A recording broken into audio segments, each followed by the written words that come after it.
बच्चों, अब हम पढ़ेंगे अकाउंट का ही क्वेश्चन है। थर्ड टॉपिक लेते हैं हम द्विस्तंभीय रोकड़ बही, डबल कॉलम कैश बुक। वो थी सिंगल कॉलम कैश बुक, अब ये आती है हमारी डबल कॉलम कैश बुक। अब तो आपको पता ही है कि बिज़नेस में जो है हम बहुत से व्यापार में जो है बहुत बड़े लेन देन भी करते हैं, तो उसका जो है सहूलियत के लिए ही हमें ये बुक बनानी पड़ती है। देखो इसके बारे में पढ़ते हैं। द्विस्तंभीय रोकड़ बही में प्रत्येक पक्ष की धनराशि को दो स्तंभ होते हैं, दो स्तंभ होते हैं। ठीक है, स्तंभ अब आपको कॉलम बताए जाएंगे कि कैसे कैसे होते हैं। एक नगद लेन देन का और दूसरा स्तंभ बैंक का। तो जो पहला कॉलम होगा इसमें क्या होता था कि एक ही कॉलम होता था अमाउंट का, लेकिन जब हम उसका फॉर्मेट बनाएंगे तो उसमें होगा कैश का कॉलम अलग और बैंक का कॉलम अलग। तो कैश का अमाउंट जितना भी कैश होगा वो कैश के थ्रू जो दिया जाएगा वो कैश में लिखा जाएगा, और जो बैंक के थ्रू दिया जाएगा या लिया जाएगा वो बैंक में लिखा जाएगा। वर्तमान व्यावसायिक परिदृश्य में अधिकतर लेन देन प्राप्तियां एवं भुगतान के माध्यम से किए जाते हैं, है ना। ये है ही सबकी जो प्राप्तियां जो हम भी रिसीव कर रहे हैं और जो भुगतान कर रहे हैं वो बैंक के माध्यम से किए जाते हैं आज के टाइम में सभी। अतः व्यावसायिक संगठनों में बैंक संबंधी लेन देन बड़ी संख्या में किए जाते हैं, है ना। व्यावसायिक संगठन में, व्यवसाय में यानी कि बिजनेस में जो सभी ट्रांजैक्शन की जाती है वो अधिकतर जो है बैंक से ही की जाती हैं, चेक द्वारा। द्विस्तंभीय रोकड़ बही बनाने का विशेष लाभ यह है कि इसमें रोकड़ एवं बैंक दोनों के स्तंभ होते हैं। दोनों के होते हैं ना, कैश का भी कॉलम होता है और उसमें बैंक का भी कॉलम होता है। जो रोकड़ खाता बैंक खाते का काम करते हैं, है ना। जो रोकड़ कैश अकाउंट का और बैंक अकाउंट दोनों का काम करते हैं। खाता बही में रोकड़ एवं बैंक का खाता खोलने की आवश्यकता नहीं रह जाती। खाता बही में जो है रोकड़ एवं बैंक, जब हम लेज़र बनाते हैं तो उसमें हमें कैश अकाउंट और बैंक अकाउंट अलग से बनाने की ज़रूरत नहीं पड़ती, हम उसी में एडजस्ट कर लेते हैं, उसी में हो जाता है, बैंक का अलग और कैश का अलग। तो व्यावसायिक लेन देन करने हेतु बैंक में चालू खाता, जब हम व्यावसायिक लेन देन करते हैं तो बैंक में क्या करते हैं हम, हमारा करंट अकाउंट चलता है जिसमें बड़ी संख्या में लेन देन किया जाता है। इस खाते में जमा राशि पर सामान्यतः बैंक द्वारा कोई ब्याज नहीं दिया जाता, है ना, अपितु बैंक सेवाएं प्रदान करने के बदले व्यापारी से कुछ शुल्क वसूल करता है, जिसे बैंक शुल्क यानी कि बैंक चार्जेस या प्रभार कहते हैं। बैंक खाता धारक को धन निकालने हेतु चेक जारी करता है। जब बैंक है खाता धारक यानी कि जिसका भी अकाउंट खुला हुआ है, अगर उसे पैसे निकालने हैं तो वो क्या जारी करता है, चेक जारी करता है। चेक के द्वारा किसी व्यक्ति या व्यापार को भुगतान किया जा सकता है।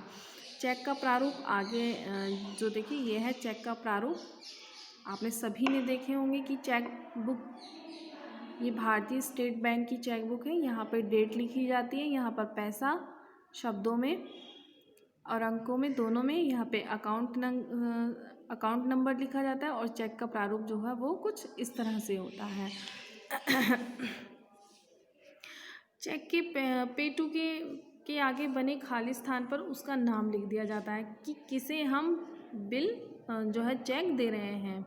यहाँ पे आ रहा है ना लिखा हुआ, तो जिसे हमें चेक देना है उसका नाम लिख देते हैं। चेक पर धारक यानी कि प्रेषक शब्द भी छपा रहता है, जिसका अर्थ है भुगतान हेतु जिस व्यक्ति का नाम चेक पर लिखा है उसे भुगतान किया जाए या चेक धारक को, ठीक है, जो भी चेक धारक है या तो उसे दिया जाए या फिर जिसे हम भुगतान करना चाहते हैं यहाँ से।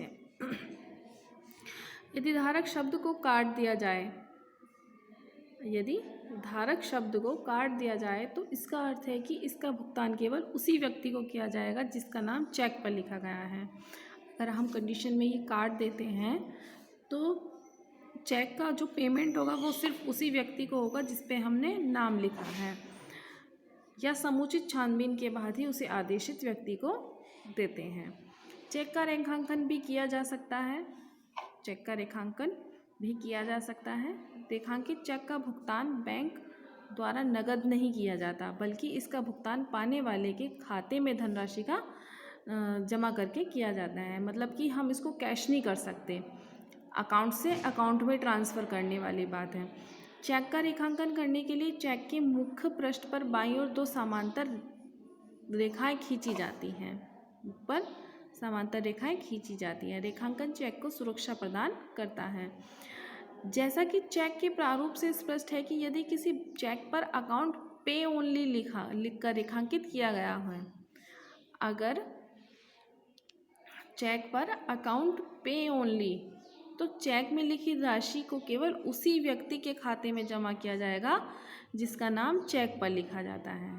इसमें अगर किसी ने अगर चेक पे लिखा है अकाउंट पे ओनली, तो अमाउंट जो है बैंक उसी को देगा जिसका नाम चेक पर लिखा है। जब 2 समांतर रेखाओं के बीच किसी बैंक का नाम लिख दिया जाता है, अगर समांतर रेखाओं के बीच किसी बैंक का नाम लिख दिया जाता है, जैसे इस पे लिखा है state bank of India new Delhi, तो यह विशिष्ट लेखांकन कहा जाता है और ऐसे चेक का भुगतान उस व्यक्ति के उस बैंक खाते में किया जाता है जहां उसका अकाउंट है, जिस बैंक का नाम रेखांकन में लिखा गया है। यानी कि पैसा जो है हम कहाँ भेजेंगे? State bank of India new Delhi में।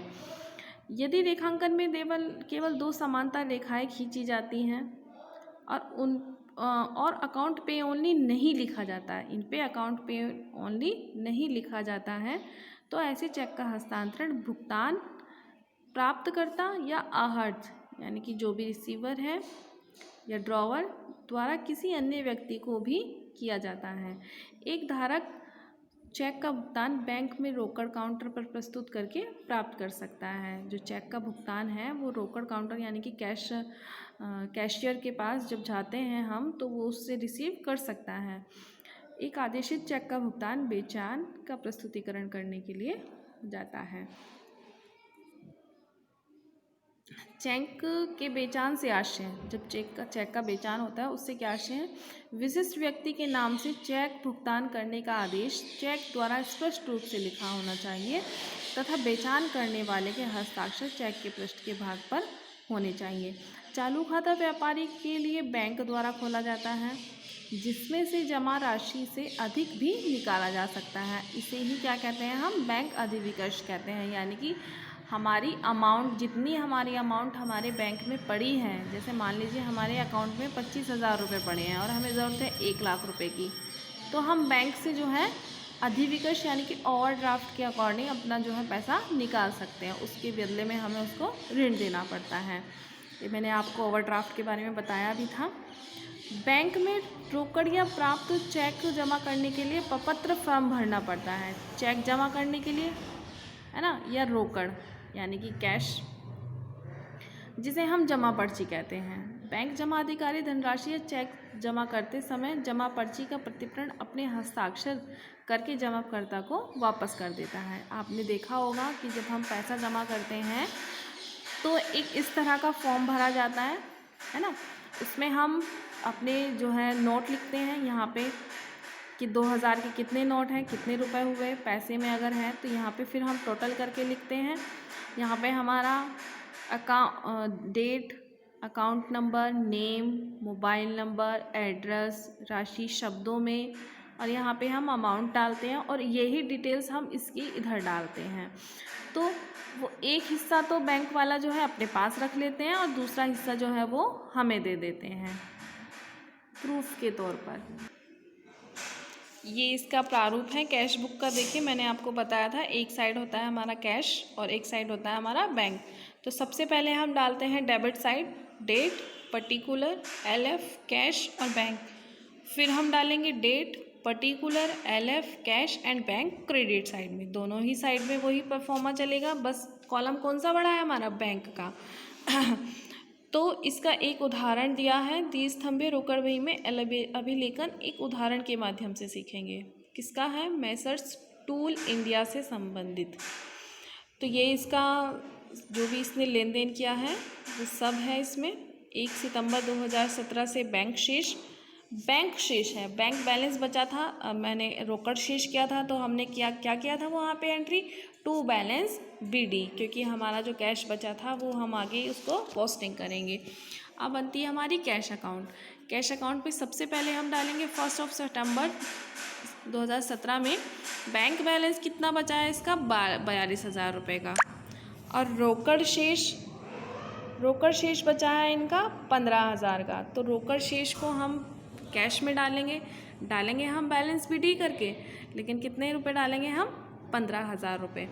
अब हम डालेंगे चेक द्वारा माल क्रय। चेक द्वारा किया है माल का क्रय, तो कितने रुपए से? 12,000 रुपये का हमने माल खरीदा है। ऑफिसली परचेज़ किया है, तो परचेज़ हम क्या करते हैं? हम बाय साइड में लिखते हैं। चेक द्वारा किया है तो हम इसकी एंट्री कहाँ करेंगे? बैंक में करेंगे 12,000 रुपये की। नगद धनराशि का माल विक्रय। नगद धनराशि का माल विक्रय हुआ है तो कैश में हुआ होगा। कैश सेल को हम क्या करते हैं? डेबिट साइड में डालते हैं। टू सेल्स अकाउंट 6,000 रुपये। अब है चेक द्वारा मशीन खरीदी। परचेज़ की है हमने मशीन, किसके द्वारा? चेक के द्वारा, 5500 रुपये की। तो हम चेक के द्वारा की है तो 13 तारीख को हम बाय मशीनरी अकाउंट डाल के क्या करेंगे? हम 5500 रुपये से उसको क्रेडिट करेंगे। अब आता है हमारा माल बेचने पर चेक प्राप्त, है ना। हमने माल बेचा है और उसी दिन बैंक में जमा किया, ये मैटर नहीं करता, लेकिन हमें ये पता है कि माल बेचने पर चेक प्राप्त हुआ है, यानी कि हमारे पास पैसा आया है। तो हमने सेल किया होगा 16 सितंबर को, तो हम सेल को क्या करते हैं? हम डेबिट करते हैं। 16 सितंबर को सेल हुई है 4500 रुपये की चेक द्वारा, है ना। अब आता है हमारा नगद पर मृदुला से माल खरीदा। नगद खरीदा है तो यानी कि हमने पैसा दिया होगा, है ना। कितने रुपए का? 4500 रुपये का, नहीं 17,400 रुपये का। तो हमने माल खरीदा है तो माल तो हमारा परचेज़ होता है, तो बाय परचेज़ 17,400 का कैश के कॉलम में जाएगा, क्योंकि बैंक से तो हमने कोई लेन देन नहीं किया, तो बैंक हमारा नील होगा, है ना। अब आता है चेक पर स्टेशनरी क्रय की। ये देखिए चेक पर की है, तो चेक द्वारा की है तो बैंक से की होगी। परचेज़ हमने की है तो परचेज़ को हम जो है स्टेशनरी को भी हम क्या करेंगे? क्रेडिट करेंगे। बाय स्टेशनरी चेक द्वारा किया है तो बैंक के कॉलम में लिखेंगे हम, ना कि चेक के कैश के। हम बैंक के उसमें लिखेंगे हम 1100 रुपये से इसका स्टेशनरी करेंगे। रोहित को चेक से भुगतान किया।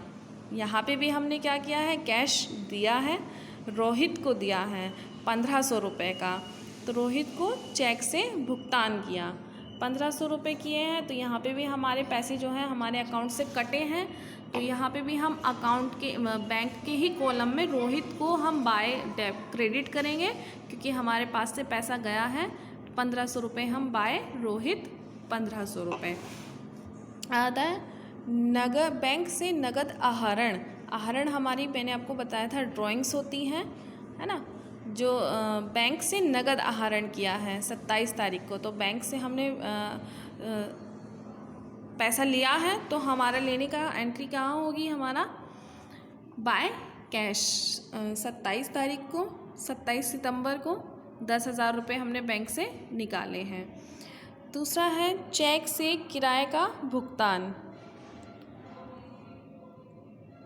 चेक से किराए का भुगतान 2500 रुपये। हमने किराए का भुगतान किससे किया है? चेक से किया है। तो रेंट हमने यहाँ पे पेड किया है, तो यहाँ पे पेड किया है तो हम बाय रेंट 2500 रुपये। देखिए ये एंट्री जो थी बैंक से नगद आहरण, तो देखिए यहाँ पे हमने क्या किया था? बैंक से पैसा निकाला था, है ना। आहरण किया था यानी कि ड्राइंग्स थी हमारे यूज़ के लिए। यहाँ तो हमने पैसा निकाला और इसकी एंट्री हम यहाँ पे भी करेंगे। 27 सितंबर टू बैंक अकाउंट